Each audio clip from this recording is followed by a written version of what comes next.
Okay hello.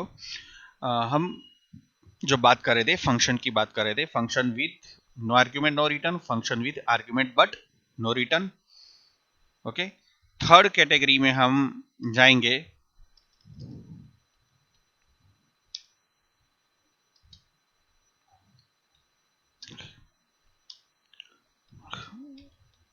Function with argument no argument but return.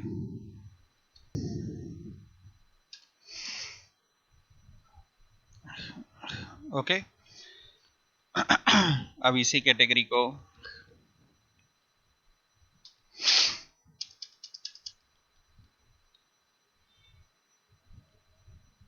हम आगे enhance करें। इस ये कोड को हम कमेंट कर देते ताकि फीचर्स के लिए हमारे लिए काम में आ जाए।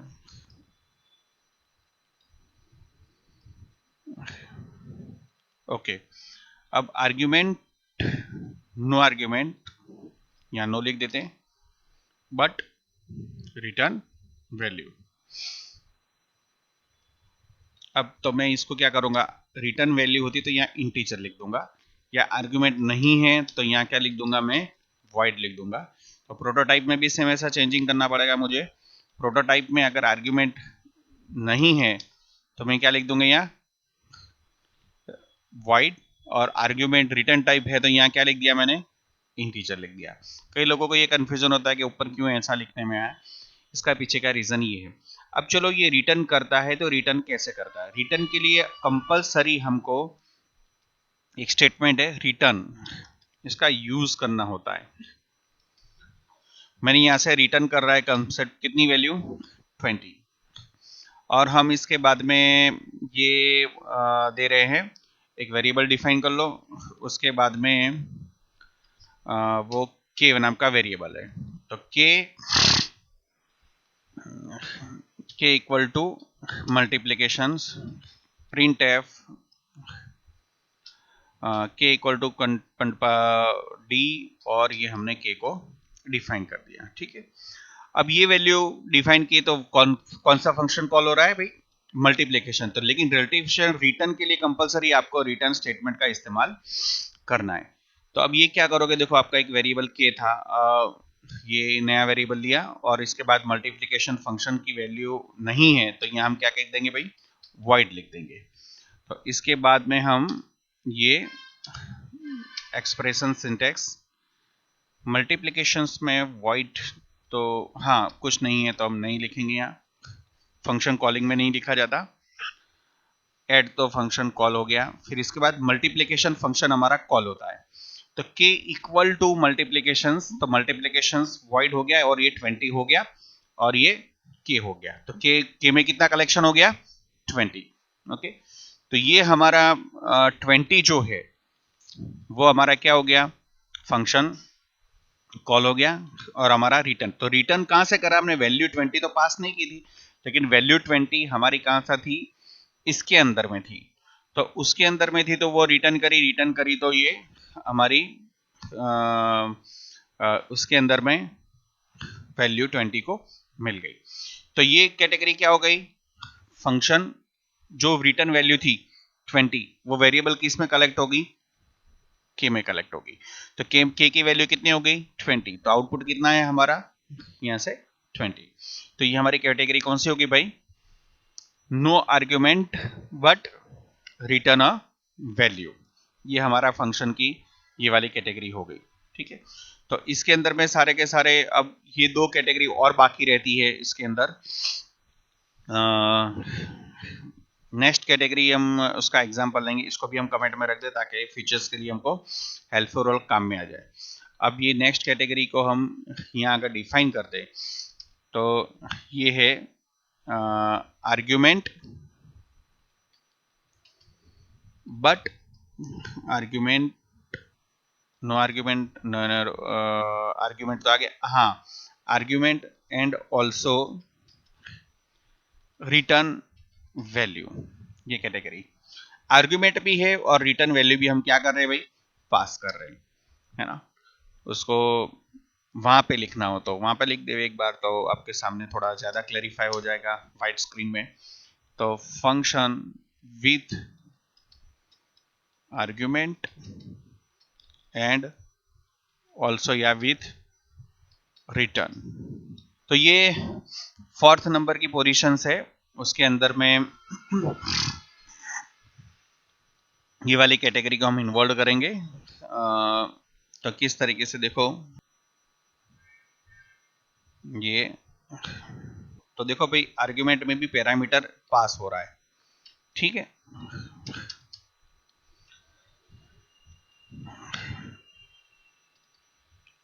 तो हम इसमें मान लो कि यहाँ एक वेरिएबल ले लेते हैं, integer C, okay, C equal to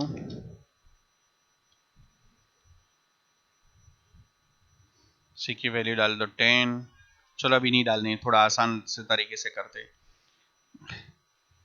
a plus B, तो एक वेरिएबल ले लेते हैं यहाँ b, दोनों का a में डाल देते 20, दोनों का एडिशन हो वो रिटर्न हो जाए। रिटर्न हम क्या लिखेंगे, c लिखेंगे, ठीक है। तो मल्टीप्लिकेशंस को हम किस तरीके से काम करेंगे, ये अभी हमारा कैटेगरी चेंज हो गई है, तो इस कैटेगरी को हम यहाँ पर प्रोटोटाइप में दोनों चीजें, तो दोनों जगह पर क्या करा, इंटीजर और इंटीजर कर दिया, ठीक है। अब हम यहाँ क्या पास कर रहे हैं भाई, आई पास कर रहे हैं, और रिटर्न टाइप तो है ही। अब इसका चेक करते हैं क्या आउटपुट आता है। ओके, बी में वैल्यू पास की हमने कितनी 10, ए कितना है 20, सी इक्वल टू कितना हो गया 30, इंस्पेक्ट करे, हो गया 30, 30 की वैल्यू को रिटर्न करेगा, तो ये हमारा आउटपुट आ गया, समझ गए। तो ये हमारा कोड कौन सा हो गया भाई, फंक्शन के साथ आर्ग्यूमेंट भी है और रिटर्न वैल्यू भी है, बराबर। तो दोनों चीज हो गई, function with argument and also return value, okay. तो ये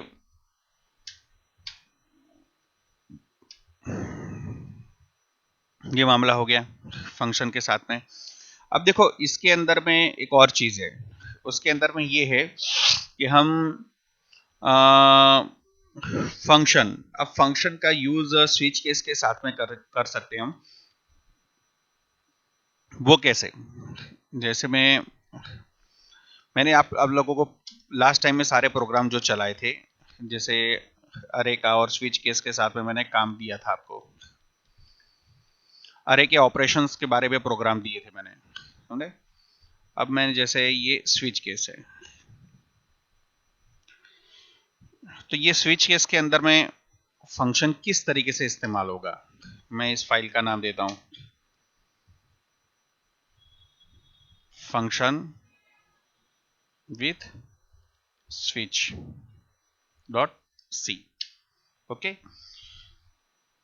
तो इसके साथ में हम ब्लॉक ऑफ कोड को इस तरीके से कॉल कर सकते हैं, जैसे हमने यहाँ पर फंक्शन बना दिया, इसकी जगह पर मैं यहाँ पर कॉल करता हूँ, फंक्शन का नाम दे देता हूँ प्रिंटफ, या नहीं करता। हमारा टॉपिक क्या है, फंक्शन विथ स्विच स्टेटमेंट किस तरीके से इस्तेमाल होगा। मैंने यहाँ दे दिया कौन सा फंक्शन था, रेड नाम का फंक्शन यहाँ कॉल करवा रहा हूं, और फंक्शन की बॉडी बाहर डिफाइन कर रहा हूं red, printf you select red color, okay. फिर रेड कलर के बाद में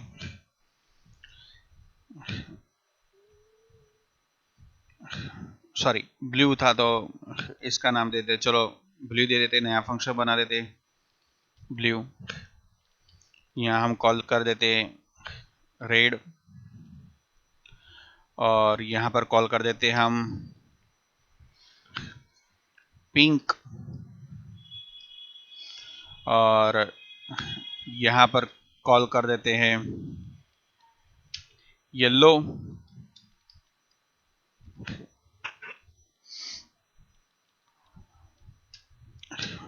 और यहाँ पर कॉल कर देते हैं हम WHITE वाइट। ये हमने कॉल कर दिया। रेड, ब्लू, ये फंक्शन बना देते हैं। पिंक,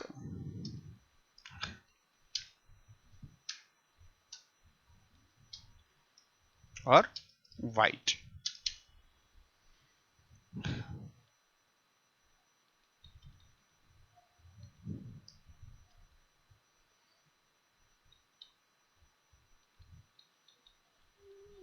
अब इसको दे देते, येलो दे देते हैं।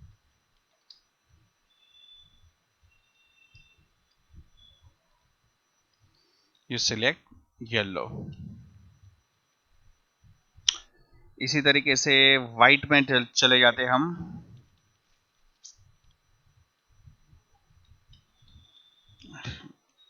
व्हाइट,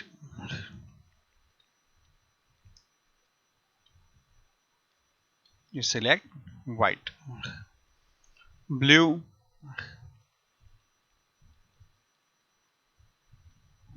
यू सिलेक्ट ब्लू हो गया। पिंक, पिंक का है फंक्शन, हाँ है, तो हमको एक नया ब्लू के लिए कॉपी कर देते, blue blue blue blue blue,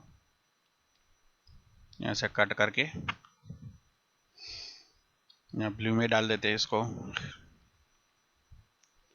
yellow. और हमारा लास्ट में फंक्शन कौन सा बाकी रहा? पिंक।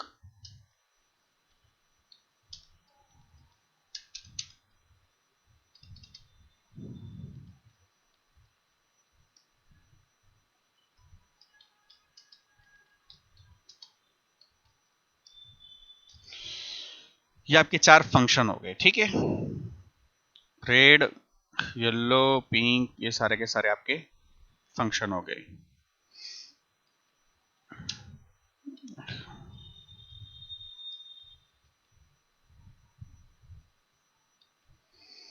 देखो डायरेक्ट कॉल हो गया।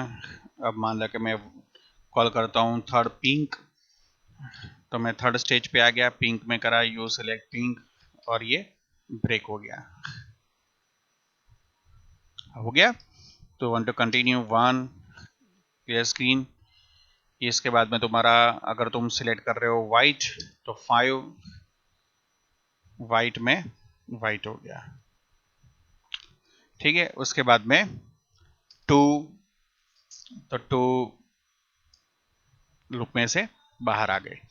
तो ये हमारा क्या कौन सा चीज हुई भाई? ये हमारा हो गया फंक्शन के साथ में जो हम यूज कर रहे हैं, जो लूपिंग स्विच केस है उसके साथ में हम फंक्शन का कैसे इस्तेमाल करेंगे। अब ये फंक्शन की कैटेगरी होगी। अब इसका इम्प्लीमेंटेशन रियल में आपको कहां पर करना है? मैंने आपको बहुत सारे प्रोग्राम दिए थे, जैसे एरे चलाया था तब मैंने एरे के प्रोग्राम दिए थे।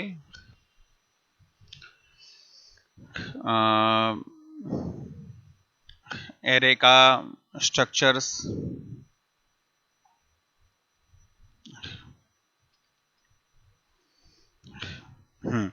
तो एरे में बहुत सारे ऑपरेशंस के प्रोग्राम दिए थे मैंने, आप लोगों को शायद याद हो तो।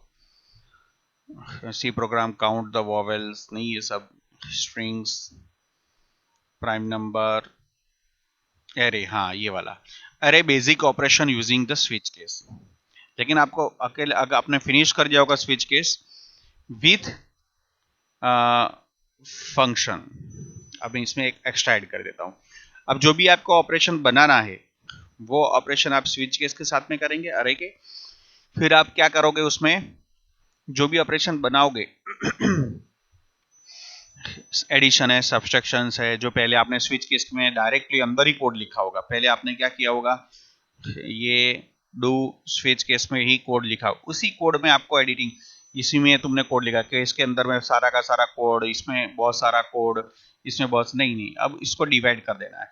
उसको डिवाइड करके आपको क्या करना है, वही कोड को अपडेट करके आपको क्या करना है, सारे के सारे ऑपरेशन कैसे फिनिश करने हैं आपको, उसके अंदर सारे ऑपरेशन फिनिश करने, मतलब किसके अंदर, आपको स्विच केस के अंदर में, समझ गए, ताकि सारा का सारा कोड जो हमारा फंक्शन का जो फैसिलिटी है, फंक्शन का मेन काम क्या है, फंक्शन का जो मेन काम क्या है, एडवांटेज क्या है, complexity and understandability, easy, code divide हो जाएगा और सारा का सारा कोड हमें समझने में क्या हो जाएगी, आसानी हो जाएगी। ओके, तो ये हमारा लास्ट पोर्शंस होगा।